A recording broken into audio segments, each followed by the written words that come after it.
قرآن پاک جب نماز میں پڑھتے تھے تو آقا کریم کو بھی رونا آتا تھا، یہاں تک کہ ایسا روتے تھے کہ آپ کے دل سے رونے کی آواز آتی تھی۔ الحمدللہ، تو قرآن پاک کی تلاوت کے وقت رونا، یہ تو الحمدللہ آقا کریم کی سیرت سے بھی ثابت ہو گئی اور اس سے پہلے کی سیرت سے بھی ثابت ہو گئی۔ یہ صحیح مسلم شریف کی حدیث پاک ہے۔ حضرت محمد بن جابر بیان کرتے ہیں کہ میں نے بشر بن حکم نیشا پوری کو کہتے ہوئے سنا کہ حضرت فضیل رضی اللہ تعالیٰ عنہ کی اہلیہ کہا کرتی تھی کہ میرے بیٹے کے پاس قرآن نہ پڑھو۔ بشر کہتے ہیں کہ جب اس کے پاس قرآن پڑھا جاتا تھا تو اس پر غشی طاری ہو جاتی، بے ہوشی طاری ہو جاتے تھے۔ بشر بیان کرتے ہیں کہ ابن فضیل رقت قلب کی وجہ سے قرآن پڑھنے کی استطاعت نہیں رکھتا تھا، پس اس نے اپنے والد سے کہا، اے میرے باپ، اللہ تعالیٰ سے میرے حق میں دعا کریں، شاید کہ میں اس قابل ہو جاؤں کہ میں ایک دفعہ ہی قرآن مکمل کر لوں۔ یعنی دل میں اتنی رقت ہو گئی تھی ان کی کہ وہ قرآن پاک مکمل پڑھ ہی نہیں پاتے تھے، کچھ پڑھتے تھے پھر بلک بلک کر کے روتے تھے، ایک عجیب کیفیت، ایک عجیب غشی ان پر طاری ہو جاتی تھی۔ غور کیجئے، ان واقعات سے معلوم ہوتا ہے کہ ہمارے اسلاف کرام قرآن کریم کی تلاوت کرتے ہوئے کس طرح اشک باری کرتے تھے اور رویا کرتے تھے۔ علماء کرام فرماتے ہیں کہ قرآن کریم کی تلاوت کے وقت رونا یہ مستحب ہے۔ فرمان مصطفیٰ علیہ السلام ہے قرآن پاک کی تلاوت کرتے ہوئے رو، اور اگر نہ ہو سکے تو رونے کی شکل بناؤ۔ یہ سنن ابن ماجہ جلد 2 کے صفحہ نمبر 129 میں الحمدللہ یہ روایت ہے۔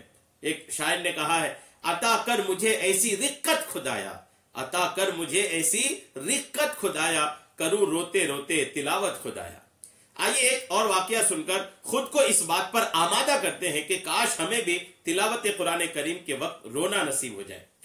حضرت سیدنا عبداللہ رحمت اللہ تعالی علیہ ایک دوسرے بزرگ حضرت سیدنا ابو الحسن محمد بن اسلم توسی رحمت اللہ تعالی علیہ کے حوالے سے فرماتے ہیں کہ ایک دن آپ رحمت اللہ علیہ کا مدنی منا، آپ کا بچہ، زور زور سے رونے لگا۔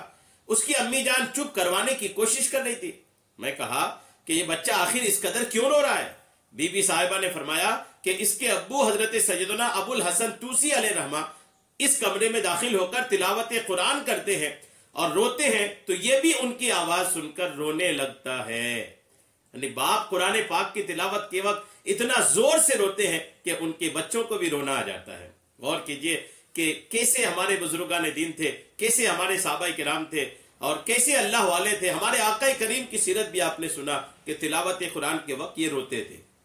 اب روتے وقت جو آنسو نکلتا ہے وہ بھی خوف الہی میں، قرآن کی تلاوت میں، دین میں جب آدمی روتا ہے اور پھر اس کے آنسو نکلتے ہیں، ان آنسوؤں کی بڑی اہمیت ہے، ان آنسوؤں کی قیامت کے دن بڑی اہمیت ہے۔ وہ آنسو قیامت کے دن نیکی کے پلے میں رکھے جائیں گے، وہ آنسو قیامت کے دن ان کی رونے والے کی بخشش کا ذریعہ بنیں گے۔ یہاں تک کہ کتابوں میں لکھا ہے، ایک واقعہ مجھے یاد آ رہا ہے، ایک روایت یاد آ رہی ہے کہ قیامت کا جب دن ہوگا تو جہنم اہل محشر کی طرف بڑھے گی، محشر کی جو بھیڑ ہے اس طرف جہنم آئے گی۔ آقا کریم علیہ السلام کے پاس لوگ آئیں گے پریشان حال کے، جہنم تو بڑھتے چلی آ رہی ہے۔ اتنے میں حضرت جبریل علیہ السلام آقا کریم علیہ السلام کی خدمت میں تشریف لائیں گے، اور اللہ کے آخری نبی صلی اللہ تعالی علیہ وسلم کے مبارک ہاتھوں میں حضرت جبریل علیہ السلام ایک چھوٹا سا کٹورا، ایک برتن دیں گے، اس میں پانی ہوگا۔ آقا کریم سے حضرت جبریل عرض کریں گے، یا رسول اللہ، اس پانی کو جہنم کی آگ میں آپ چھڑک دیجئے۔ آقا کریم جیسے اس پانی کو چھڑکیں گے جہنم واپس چلی جائے گی۔ آقا کریم حضرت جبریل سے پوچھیں گے یہ کیا ہے؟ تو جبریل عرض کریں گے، یا رسول اللہ، یہ آپ کی امت کی خوف خدا میں بہائے گئے آنسو کے قطرے ہیں جو آج کے لیے جمع کر کے رکھے گئے تھے۔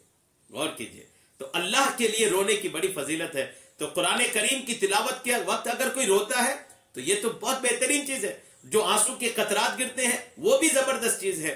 تو آنسو کے قطرات جب ان کی اتنی اہمیت ہے تو ان اہمیت والی چیز اگر قرآن پاک کے اوراق میں، اس کے پیج میں، قرآن پاک کے پیج میں گر جائے تو اس سے کوئی حرج نہیں آتا، لیکن زیادہ ڈالنے میں تھوڑی پرہیز کرے کہ اگر زیادہ آنسو اگر گر گئے تو ہو سکتا ہے کہ اس کے پیج کمزور ہو جائیں، اس کی لکھائی، اس کی تحریر پر اثر پڑ جائے۔ لیکن اگر خود گر جاتے ہیں کبھی تو اس سے گنہگار نہیں ہوں گے، بلکہ ہمیں امید تو یہ ہے کہ قرآن پاک بھی ان کے رونے پر گواہ بن جائے گا، اور قیامت کے دن انشاءاللہ اس کی برکتیں ان کو حاصل ہوگی۔